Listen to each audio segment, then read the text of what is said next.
बिस्मिल्लाहिर्रहमानिर्रहीम। Dear students, आज हमारा फर्स्ट लेक्चर है इलेक्ट्रोस्टैटिक्स। ये जो हमारी सीरीज थी पीपीएससी फिजिक्स लेक्चरशिप की तैयारी के सिलसिले में, तो सबसे पहले अगर आप रेफरेंस के तौर पे कोई बुक्स लेना चाहें तो उसमें आप सबसे पहले यूनिवर्सिटी फिजिक्स जो है उसको फॉलो करेंगे, उसी से रिलेटेड कंटेंट्स बनाए गए हैं। ठीक है, तो इस लेक्चर के बाद आप उसी को ही फॉलो करेंगे। फर्स्ट ईयर सेकेंड ईयर की जो फिजिक्स है उसको भी आप साथ फॉलो कर सकते हैं।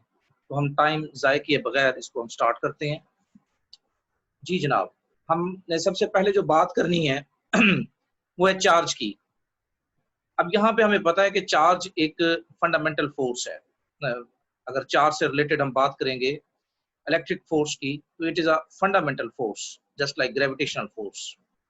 और हमें ये भी पता है कि मैटर की बात करें, मैस की बात करें, तो ये इलेक्ट्रिकल, या एटम की बात करें तो ये इलेक्ट्रिकली न्यूट्रल है। और किसी बॉडी पे चार्ज कब आता है?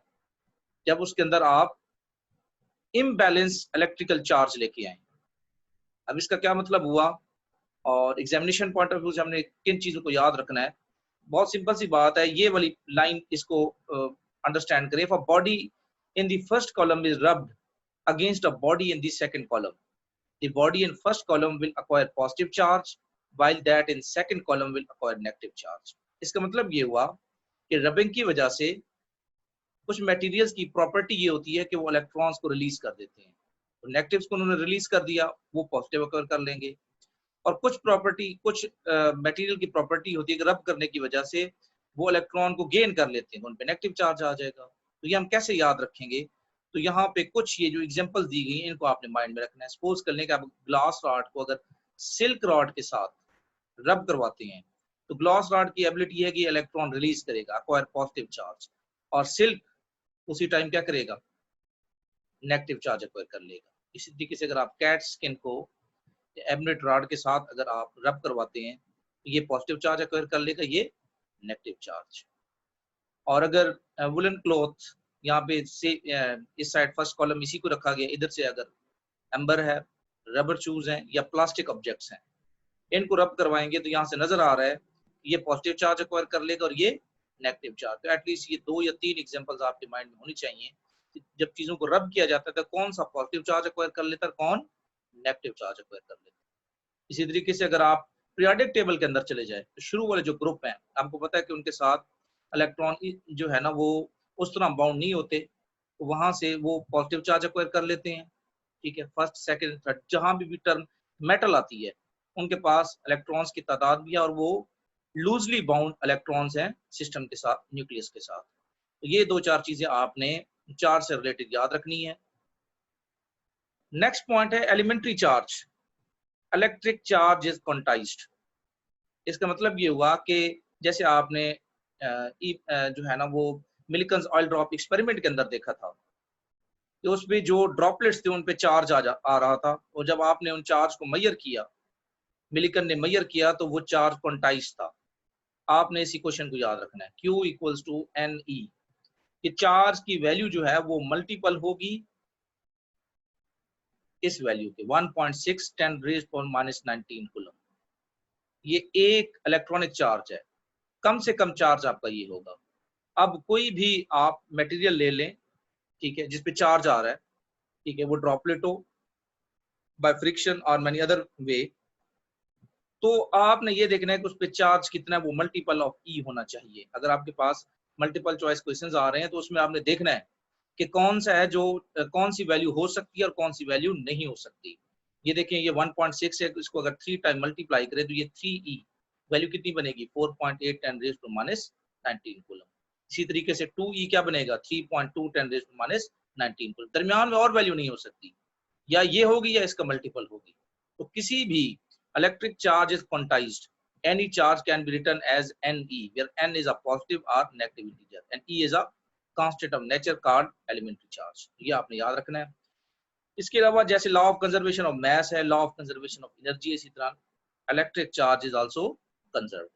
Net charge of any isolated system can not be change. ये भी ना क्रिएट किया जा सकता है ना ही डिस्ट्रॉय किया जा सकता है। तो टोटल जो चार्ज है आइसोलेटेड सिस्टम का वो आप चेंज नहीं कर सकते। तो उम्मीद है ये पॉइंट्स आपको क्लियर हो गए होंगे। जी जनाब, उसके बाद हम आते हैं कूलम्स लॉ की तरफ। इससे रिलेटेड भी आपसे पीपीएससी में जो है ना वो क्वेश्चन पूछे गए हैं। सबसे पहले इसको आसान वे से अंडरस्टैंड करते हैं।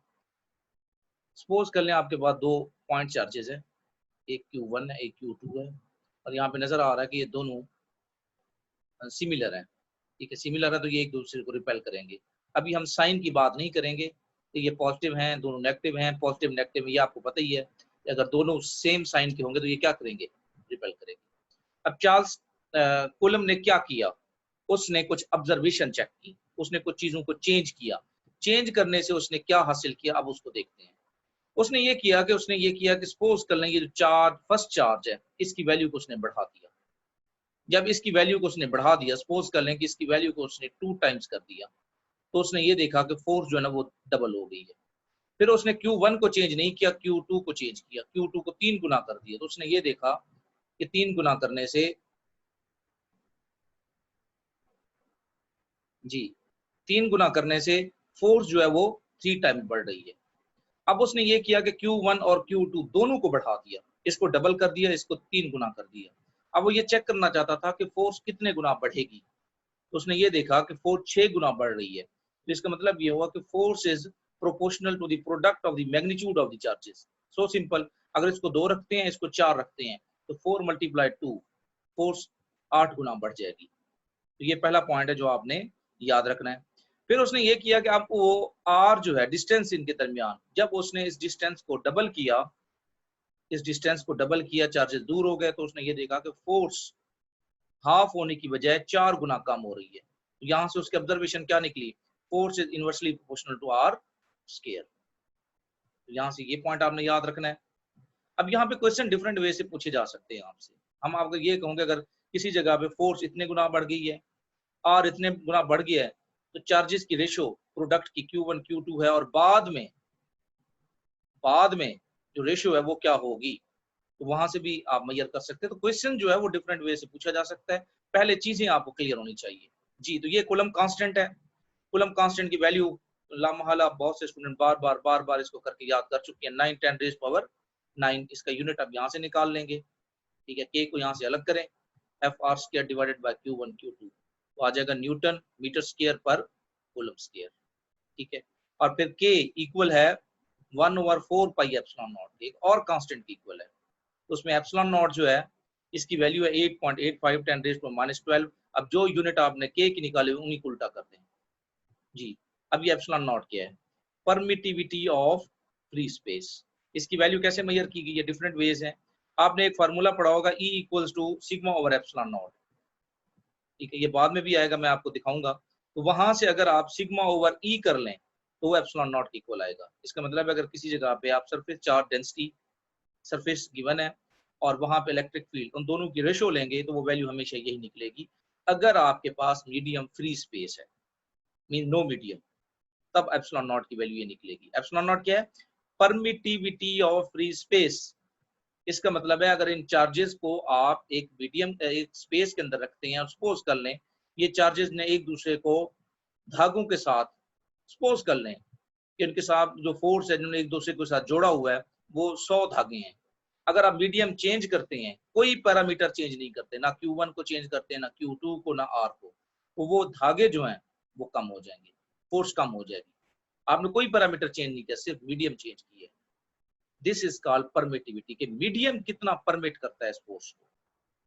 This is called permittivity of free space. जब मीडियम आएगा तो वहां पे मैं आपको वो इक्वेशन भी आगे बताऊंगा कि जब मीडियम आएगा तो वो कैसे अफेक्ट करता है। तो इसलिए आपने इसकी वैल्यू और इसके यूनिट भी याद रखना है। अब जो ऑब्जर्वेशन थी उनको हम देखते हैं। यहाँ से आपको ये बात समझ आ गई, ये इक्वेशन भी समझ आ गई। अब ये इक्वेशन क्या बता रही है, ये क्वेश्चन ये बता रही है कि मैग्नीट्यूड ऑफ 1 2, जी 1 2 कौन सी फोर्स है, ये जो इस पे फोर्स लगा रहा है ये क्या है 1 2, और 2 1 फर्स्ट जो सेकंड पे फोर्स लगा रहा है, ठीक है, इस डायरेक्शन में, ये क्या है F21। इन दोनों की मैग्नीट्यूड इक्वल है। क्यों इक्वल है, क्योंकि ये यहाँ प्रोडक्ट है इसका। इसका मतलब ये हुआ कि it is a mutual force, जितनी ये फोर्स लगा रहा है उतनी ही ये फोर्स लगा रहा है। लेकिन हाँ, इनकी डायरेक्शन क्या है, यहाँ पे इस केस के अंदर डायरेक्शन क्या है इनकी, अपोजिट है। ये भी आपने याद रखना है। अब हम जो रिजल्ट्स थे उनको आसान वे से याद रखते हैं। ये हम उस तरह नहीं कर रहे जैसे हम सेकंड ईयर के अंदर करते हैं। यहाँ पे हमने पीपीएससी के पॉइंट ऑफ व्यू से चीजों को देखना है। Coulomb's law is only applicable for point charges. ठीक है, जब हमारे पास हाई सिमेट्री की बात होगी तो फिर हम गासेस लॉ की तरफ चले जाते हैं। लाइक चार्ज बॉडीज में अट्रैक्ट ईच अदर, वो हमें पता ही है। ठीक है, अगर पॉजिटिव पॉजिटिव होगा और नेगेटिव नेगेटिव होगा तो वो क्या करेंगे, अट्रैक्ट होंगे। Attraction also take place between charge and neutral body, ये पॉइंट भी याद रखें।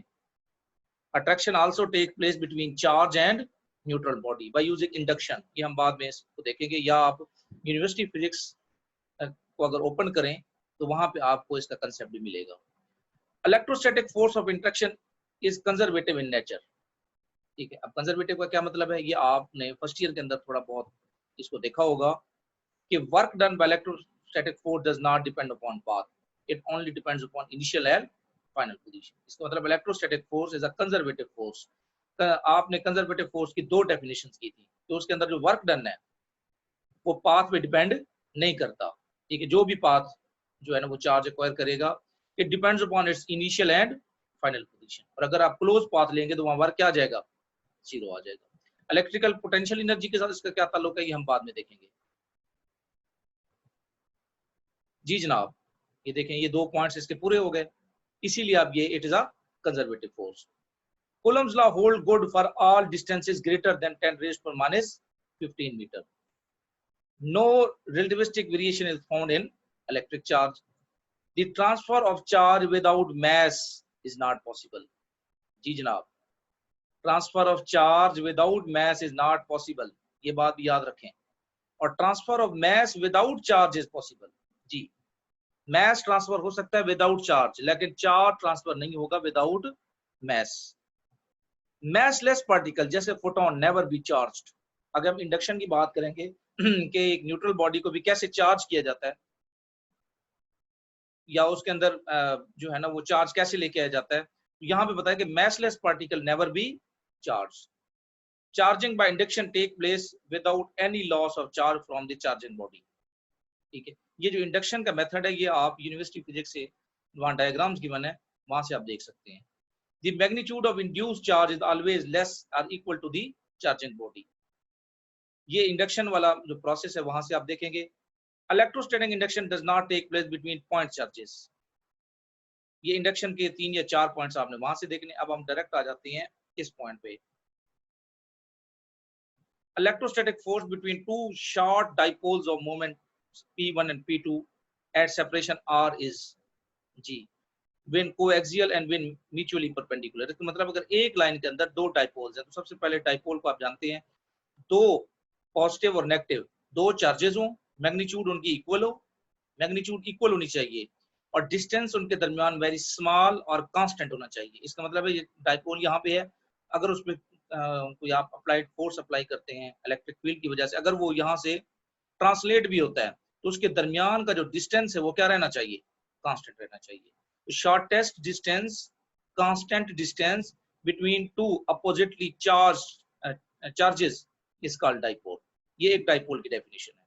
यहाँ पे दो डाइपोल हैं तो उनपे जो फोर्स होगी उसकी क्वेश्चन ये है, ये आपको डायरेक्ट याद रखनी होगी। कब, जब वो एक लाइन में होंगे, और अगर वो म्यूचुअल है, यानी एक इस तरह है, सॉरी म्यूचुअली परपेंडिकुलर है, एक इस तरह है और एक इस तरह, इनके दरमियान अगर परपेंडिकुलर है तो फिर उसके लिए आप ये वाली क्वेश्चन यूज करेंगे। ये डाइपोल मोमेंट्स है उनकी, ये फर्स्ट की और ये सेकंड की। यहाँ से आपको नजर भी आ रहा है, यहाँ 6p1 p2 और r4, और यहाँ क्या है 3p1 p2 ओवर r4, और ये k की वैल्यू। उम्मीद है ये पॉइंट भी आप याद रखेंगे। जी जनाब, ये क्या चीज है, ये आपसे इस तरह का एक क्वेश्चन पूछा गया है। ER is the relative epsilon R is the relative permittivity। relative permittivity, अब relative permittivity का ये फार्मूला है, permittivity in medium divided by permittivity in epsilon naught। अब इसका मतलब ये हुआ कि ये जो वैल्यूज हैं आपके पास, ये वाली, इसमें permittivity in medium divided by permittivity in epsilon naught, ये वैल्यू भी 10 raised to minus 12 में आ रही होगी, ये भी 10 raised to minus 12 में। इन दोनों की जो रेशो होगी वो आपके पास just like a number 1 2 point something इस तरह का नंबर आएगा, ये याद रखिएगा। तो ये रिलेटिव मीन इन दोनों की रेशियो है, ये याद रखिएगा। और रिलेटिव परमिटिविटी किस चीज की इक्वल है, F0 over FM। Relative permittivity और डाइलेक्ट्रिक कांस्टेंट। ये क्या बताता है कि जब आप कोई मीडियम लेके आते हैं तो उस मीडियम की वजह से फोर्स कितने गुना, ये देखें ना, एफ नॉट ऊपर है, एफ एम नीचे है, कितने गुना कम हो जाती है। ये बटे में है ना, ये एफ एम को इधर ले जाएं, ई एप्सिलॉन आर को इधर ले जाएं। तो इसका मतलब है जब आपको मीडियम लेके आते हैं, फोर्स 2 न्यूटन है, एफ एम को इधर रखें, ई एप्सिलॉन आर को इधर रखें, जब इसकी वैल्यू आप पुट करेंगे तो ये इसकी वैल्यू 1 से ग्रेटर है, तो हमेशा जो टोटल वैल्यू निकलेगी वो इस 2 न्यूटन से कम आ रही होगी। इसका मतलब ये हुआ कि कितने गुना फोर्स कम हो जाती है। तो ये सेकंड ईयर के अंदर एक टेबल गिवन है, उस टेबल में रिलेटिव परमिटिविटी जो है उसकी वैल्यू गिवन है और वो 1 से ग्रेटर है। तो ये बात याद रखिएगा, मीडियम के लिए आने से फोर्स क्या हो जाती है, कम हो जाती है। और खुद रिलेटिव परमिटिविटी किस चीज की इक्वल है, permittivity in medium divided by permittivity of free space. इन दोनों की रेशियो है। ये तो 10⁻12 में आ रही है, ये भी उसी रेंज में आ रही होगी, लेकिन जब इन दोनों की रेशियो लेंगे तो वो आपके पास ग्रेटर देन 1 आएगी। जी, तो ये आपने याद रखना है, आपसे अगर पूछ लिया जाए।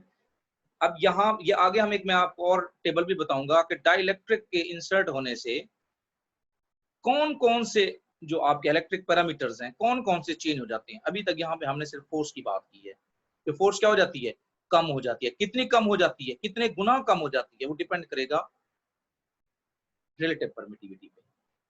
ठीक हो गया, तो ये फार्मूलाज को आपने याद रखना और समझना भी है इसका मतलब क्या है। जी, अब ये हम गाजिस लॉ के अंदर इन इक्वेशंस को दोबारा देखेंगे, लेकिन अभी हमें इनको फिर भी याद रखना है। Electric field due to non conducting uniform spherical charge. जी जनाब, हमारे पास ये एक स्फीयर है, ये सर्कल नहीं है, ये स्फीयर है। इसमें जो हमने केसेस लेने हैं, यहाँ पे 3 केसेस हैं। फर्स्ट केस ये है कि हमारे पास एक स्फेरिकल एक स्फीयर है, चार्ज उसकी सरफेस पे मौजूद है, ठीक है, और यूनिफॉर्मली डिस्ट्रीब्यूटेड है। हम किसी पॉइंट पी पे इलेक्ट्रिक फील्ड मेजर करना चाहते हैं तो उसका फार्मूला ये होगा, E outside equals 1/4πε0 Q/r²। ये इसका r, ये डिस्टेंस है, और ये जो r है ये रेडियस होगा। If r is greater than r, क्या मतलब हुआ इसका, इसका मतलब ये है कि पॉइंट P बहुत दूर है और ये रेडियस इसका बहुत स्मॉल है, तो ये एक्ट करेगा एज अ पॉइंट चार्ज। जैसे आप दूर से अगर गाड़ी की आने वाली लाइट को देखें तो वो 2 की बजाय आपको 1 नजर आ रही होती है, ठीक है, तो क्योंकि वो आपको as a point charge feel होगा। तो इसलिए अगर r ये है स्फीयर, चार्जेस भी मौजूद हैं सरफेस पे, लेकिन अगर पॉइंट P यानी r स्मॉल r बहुत बड़ा है as compare to radius of the sphere, तब आप वही इक्वेशन यूज करेंगे जो electric field for point charge के लिए यूज होती है, 1/4πε0 Q/r²। और अगर सरफेस पे बात करें, सरफेस पे बात करें r इक्वल्स टू r, तो फिर आप रेडियस, क्योंकि रेडियस और r दोनों सेम है, 1/4πε0 Q/r²। और अगर इनसाइड बात करेंगे तो आपके पास ये इक्वेशन आएगी, ये देखें, ρr/3ε0, ठीक है। अब ये रो मीन इसके अंदर आप चार्जेस जो है ना वो फिल लें, अंदर नहीं होंगे तो फिर सिंपल सी बात, इलेक्ट्रिक फील्ड की वैल्यू 0 आएगी। लेकिन अगर अंदर फिलिंग है, ठीक है, तो फिर आप यूज करेंगे डेंसिटी उसकी कितनी है, ठीक है, और ये उसका rho equals to cubical charge density which is equal to 3Q/4πr²। इसी तरीके से अगर आप पोटेंशियल की बात करें तो ये जो 2 इक्वेशंस हैं ये सेम है पोटेंशियल के लिए, लेकिन फर्क क्या है, यहाँ पे r का स्क्वायर है और यहाँ पे r है। अब यहाँ से यही मैं चीज अगर आपसे ये पूछ लूँ कि एट सर्टेन पॉइंट P, ठीक है, सेम कंडीशंस हैं, तो इलेक्ट्रिक फील्ड और पोटेंशियल में से किसकी वैल्यू ज्यादा होगी, जस्ट इतना मैंने पूछ लिया। अब दोनों की कंडीशन सेम है, इक्वेशन सेम है, यहाँ r है, यहाँ r का स्क्वायर है, इसका मतलब इसकी वैल्यू कम होगी, इसकी वैल्यू सेम कंडीशंस के अंदर इसकी वैल्यू कम होगी क्योंकि यहाँ r स्क्वायर है बटे के अंदर, और v की वैल्यू e के मुकाबले में ज्यादा होगी, ठीक है। इसी तरीके से अगर सरफेस पे बात करें तो यहाँ पे भी नजर आ रहा है, ये यहाँ r स्क्वायर होगा और यहाँ पे क्या यूज करेंगे, r यूज करेंगे, सॉरी यहाँ पे देखें ये सेम है, यहाँ r स्क्वायर है, इसका मतलब है यहाँ जो वैल्यू है वो कम होगी, इसकी वैल्यू ज्यादा होगी सरफेस पे। तो इस तरह का क्वेश्चन जो है ना वो आपसे जो है ना वो पूछा जा सकता है। और अगर इनसाइड की बात करें तो ये फार्मूला आपको याद रखना होगा। नेक्स्ट अगर हम आते हैं तो अब हमारे पास है आइसोलेटेड चार्ज, सिंगल चार्ज। उसके लिए आपको पता ही है कि आप ये वाला फार्मूला यूज करते हैं। सपोज कर लें ये एक सिंगल चार्ज है, एट सर्टेन पॉइंट पी पे मैं इलेक्ट्रिक फील्ड मेजर करना चाहता हूँ। तो मैं जहाँ पे इलेक्ट्रिक फील्ड मेजर करना चाहता हूँ उसका उस चार्ज से फासला कितना है वो आ रहा है, सो सिंपल। और उस चार्ज की वैल्यू कितनी है, क्यू ओवर आर स्क्वायर। यहाँ पे एक और चीज भी मैं बता दूं, आपने सेकंड ईयर के अंदर ये देखा होगा कि आप यहाँ टेस्ट चार्ज यूज करते थे और उस पर कितनी फोर्स लगती थी उसकी वैल्यू यहाँ पुट करते थे। याद रखिएगा, अगर टेस्ट चार्ज ना हो तो फिर हम क्या करेंगे, अगर टेस्ट चार्ज ना हो और किसी पॉइंट पे मैं इलेक्ट्रिक फील्ड की वैल्यू मेजर करना चाहता हूँ तो फिर जो ये वाला चार्ज है उसकी वैल्यू पुट करूंगा। याद रखिएगा फार्मूला सेम निकलेगा, 1/4 pi epsilon naught q over r square. अगर यहाँ टेस्ट चार्ज आप रखते हैं तो आप लिखेंगे 1/4 pi epsilon naught q of the test charge divided by r square, तो उसमें फोर्स कितनी लग रही है। और अगर यहाँ टेस्ट चार्ज नहीं है फिर भी आप पॉइंट पी पे इलेक्ट्रिक फील्ड मेजर करना चाहते हैं, देयर इज नो चार्ज, लेकिन आप कहते हैं नहीं at distance r point p पे इलेक्ट्रिक फील्ड कितनी है, तो फिर आप सोर्स चार्ज की वैल्यू पुट करेंगे। तो ये बात भी आपने अपने माइंड में रखनी है। अब आते हैं डाइपोल की तरफ।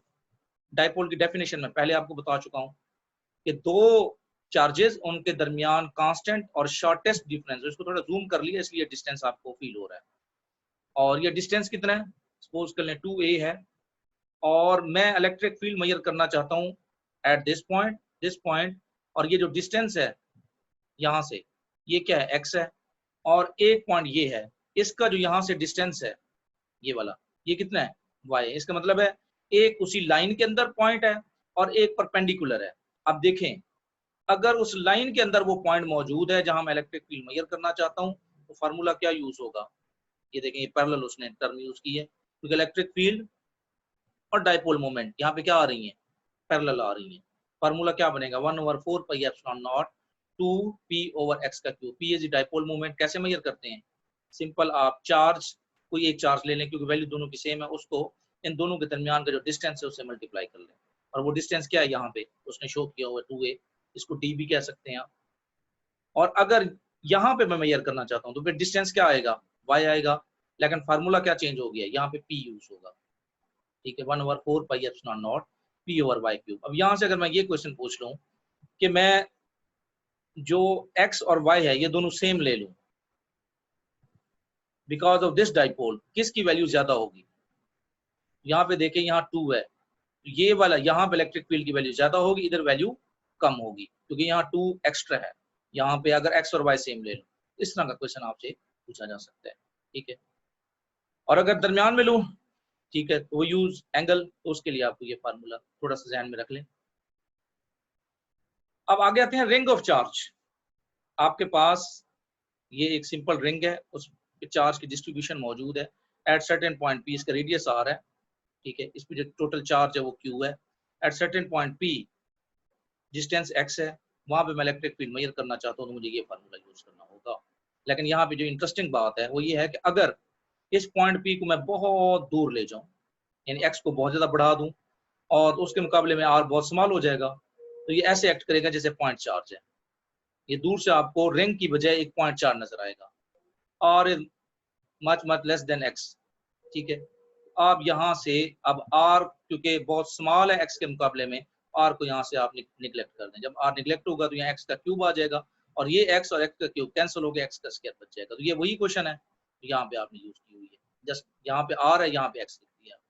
ठीक है, ये पॉइंट भी आपने याद रखना है। नेक्स्ट है रिंग ऑफ चार्ज, इस पे हम बात कर चुके हैं। नेक्स्ट है डिस्क ऑफ चार्ज। अब आपके पास एक डिस्क है, ठीक है, डिस्क मींस अंदर से चार्ज जो है ना वो फिल्ड है, इसका मतलब है उसका एरिया कितना है और चार्ज कितना है, तो उसकी जो रेशो होगी वो क्या कहलाएगी, सिग्मा। ठीक है, सिग्मा कैसे मेजर करते हैं, सरफेस चार्ज डेंसिटी, कि सरफेस का एरिया कितना है और चार्ज कितना है, चार्ज और एरिया की जो रेशो है वो आपको क्या देगी, सरफेस चार्ज डेंसिटी। इसका मतलब है चार्ज की वैल्यू और एरिया दोनों की रेशो अगर वो कम ज्यादा होती है तो ई की वैल्यू पॉइंट पी उसी सेम पॉइंट जगह पे है एक्स पे। अब इसका फार्मूला है sigma over 2 epsilon naught 1 minus x over under root x square plus r square. ठीक है, अब यहाँ पे जो क्वेश्चन अगर मैं आपसे पूछूं कि इस सेंट्रल पॉइंट पे जहाँ एक्स अगर मैं 0 कर दूं, सेंट्रल पॉइंट पे इसके सेंट्रल पॉइंट पे यहाँ पे क्या वैल्यू होगी। एक ये क्वेश्चन है। दूसरा ये है कि अगर मैं x बहुत ग्रेटर कर देता हूँ, ठीक है, और r को बहुत स्मॉल कर देता हूँ, तो फिर उस टाइम इलेक्ट्रिक फील्ड की वैल्यू क्या होगी वो आपने यहाँ से मेजर करना। Infinite sheet of charge.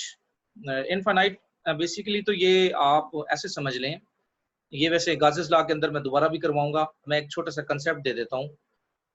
Infinite sheet का मतलब ये है कि आप अगर पॉइंट बहुत दूर रखते हैं तो आपको पता है यहाँ से जो इलेक्ट्रिक फील्ड लाइंस बनेगी वो कांस्टेंट नहीं, वो इलेक्ट्रिक फील्ड कांस्टेंट नहीं होगी। डिस्टेंस के साथ इलेक्ट्रिक फील्ड लाइंस बाहर की तरफ ऐसे फैल रही होती है, वीक हो रही होती है। तो हम अगर प्रॉपर वे से इलेक्ट्रिक फील्ड मेजर करना चाहते हैं, हम वो पॉइंट बहुत करीब लेके आते हैं। जब आप करीब लेके आएंगे तो ये वाले जो एंड्स हैं ये आपको ऐसे समझ लें जैसे नजर नहीं आ रहा है, तो वही फाइनाइट शीट आपके लिए इनफाइनाइट हो जाएगी। और ये इक्वेशन जो है इनफाइनाइट शीट की आपने सेकंड ईयर के अंदर प्रूव की हुई है। गाजेस लॉ के अंदर मैं बताऊंगा कि हम गायन सरफेस कैसे लेते हैं, उसके लिए क्या क्या कंडीशंस हैं, ठीक है, और वहाँ कैलकुलेशन कैसे करते हैं, ये उसके अंदर दोबारा आएगी, तो वहां पे हमने इसको प्रूव करना है, ठीक है। तो इसको अभी याद करें या ना करें, ये ऑप्शनल है आपके लिए। Infinite long line of charge, ये देखें ये भी वही पॉइंट है। अगर आप पॉइंट दूर रखते हैं तो आप के लिए इलेक्ट्रिक फील्ड इस पॉइंट पी तक कांस्टेंट नहीं रहेगी, तो आप के लिए जो गाजेस लॉ अप्लाई करना है वो डिफिकल्ट हो जाएगा, जो उसके लिए कंडीशंस है, क्योंकि गाजेस लॉ एक मैथमेटिकल टूल है। अगर आप उसी पॉइंट को करीब रखते हैं एट सर्टेन डिस्टेंस, जहां पे एटलीस्ट इलेक्ट्रिक फील्ड कांस्टेंट हो, इलेक्ट्रिक फील्ड कांस्टेंट हो, तो फिर वही फाइनाइट शीट जो है आपके लिए क्या हो जाएगी, इनफाइनाइट हो जाएगी। ये दोनों नजर नहीं आ रहा है, नजर नहीं आ रहा है, नजर नहीं आ रहा है। तो infinite long line of charge का ये formula E equal to lambda over 2 pi epsilon naught r। देखें ये किस पे डिपेंड कर रहा है, लैम्डा पे। लीनियर चार्ज डेंसिटी बहुत आसान सी बात है कि आपके पास चार्ज कितना है और लेंथ कितनी है, उसकी रेशियो ले लें। चार्ज अगर ज्यादा होगा, लेंथ सेम रखी है, तो लैम्डा की वैल्यू बढ़ जाएगी। It depends upon surface charge density. दूसरा ये डिस्टेंस अगर ज्यादा लेके जाते हैं तो इलेक्ट्रिक फील्ड की वैल्यू कम होगी। ये देखें आर नीचे है बटे में, बाकी सारी चीजें कांस्टेंट है। और medium are bar bar involve हो रहा है, उसके लिए मैंने आपको बताया था कि मैं आखिर में भी आपको बताऊंगा कि मीडियम के इन्वॉल्व करने से पैरामीटर्स किधर जाते हैं। अभी तक आपको नजर आ रहा है कि एप्सिलॉन नॉट नीचे मौजूद है। इसका क्या मतलब हुआ कि अगर आप मीडियम चेंज करते हैं, यहाँ पे अगर एप्सिलॉन और लेके आते हैं तो इलेक्ट्रिक फील्ड की वैल्यू कम हो जाएगी। ये बात भी आपने याद रखनी है। अभी ये सारा कुछ किस में हो रहा है, फ्री स्पेस के अंदर हो रहा है। फाइनाइट लाइन ऑफ चार्ज, ये करने की जरूरत नहीं है, अगर देखना चाहें तो ये एंगल इन्वॉल्व हो जाएगा। Charge spherical shell, spherical shell की बात हो रही है। इसका मतलब ये हुआ कि वो अंदर से खाली है। जैसे आप अंडे की बात कर लें, वो अंदर से अगर वो खाली है और सरफेस पे चार्ज मौजूद है, उसका रेडियस आर होगा जी। इनसाइड ये गाइजन सरफेस की बात हो रही है, ये हम बाद में करेंगे। इनसाइड आपको पता ही है इलेक्ट्रिक चार्ज जीरो है, फ्लक्स जीरो होगा तो इलेक्ट्रिक फील्ड भी जीरो होगी। ये असल में डेरिवेशंस गाजेस लॉ से ली गई हैं, तो जब हम गाजेस लॉ पे आएंगे तो इनको हम दोबारा देखेंगे कि ये डिराइव कैसी हुई है। अभी आप समरी के तौर पर इनको याद रखें। और अगर आउटसाइड किसी सर्टेन पॉइंट पे हम चेक करना चाहें तो इसका फार्मूला होगा E equal to Q over 4 pi epsilon naught r square, कि वो किस डिस्टेंस पे आप P को मेजर करना चाहते हैं। इसी तरीके से सॉलिड स्फीयर ऑफ चार्ज, इसकी बात भी हम पहले कर चुके हैं, ये वाली क्वेश्चन हमने पहले कर ली है। तो ये था हमारा आज का टॉपिक। अब हम थोड़ा सा अगर एक दो क्वेश्चंस ले लें, ताकि क्योंकि हमने चीजों को समझना भी है और अप्लाई करना जो है ना वो लाजमी है हमारे लिए। सपोज कर लें ये दो चार्जेस हैं, इन दोनों के दरमियान डिस्टेंस d है, तो ये d/2 और ये भी d/2। सपोज कर लें इन दोनों के दरमियान third charge introduce in Midway on the line joining the two. Find the nature and magnitude of the third charge so that the system is in equilibrium. System किस में रहे, नेट फोर्स जीरो हो जी। तो हम क्या करेंगे, हम पहले एक रेफरेंस पॉइंट ले लेंगे। सपोज कर लें मैं यहाँ से चीजों को मेजर करना चाहता हूँ, तो ये मेरे लिए रेफरेंस पॉइंट होगा, ये रेफरेंस पॉइंट है। तो इस क्यू का फासला कितना आ गया, d/2, और इस रेफरेंस पॉइंट से इस क्यू का फासला कितना है, d। ई क्यू प्लस ई, ये वाला, इन दोनों की वैल्यू क्या आ जाएगी, 0। के q over d square over 4, क्योंकि ये वैल्यू कितनी है, d/2, इसका स्क्वायर क्या आ जाएगा, d square over 4 plus k q over d square equals to 0। तो ये क्या बन जाएगा, 4 k q over d square equals to minus k q over d square. Q किस चीज की इक्वल आ गया, माइनस क्यू बाई 4। इसका मतलब है जो दरमियान में आप चार्ज रखेंगे उसमें माइनस टर्म वैल्यू होगी और कितनी होगी, माइनस क्यू बाई 4। उससे क्या होगा, नेट फोर्स क्या रहेगी, 0 रहेगी। जी जनाब, टू चार्जेस, एक पे 1 माइक्रोकूलम और दूसरे पे 5 माइक्रोकूलम है, the ratio of the forces acting on them will be, क्या होनी चाहिए, सोचें। मैं आपको 10 सेकंड्स दे रहा हूं, सोचें। 1/5, 1 1, 5/1, 1/5, 1/5, 5/1, या कोई और।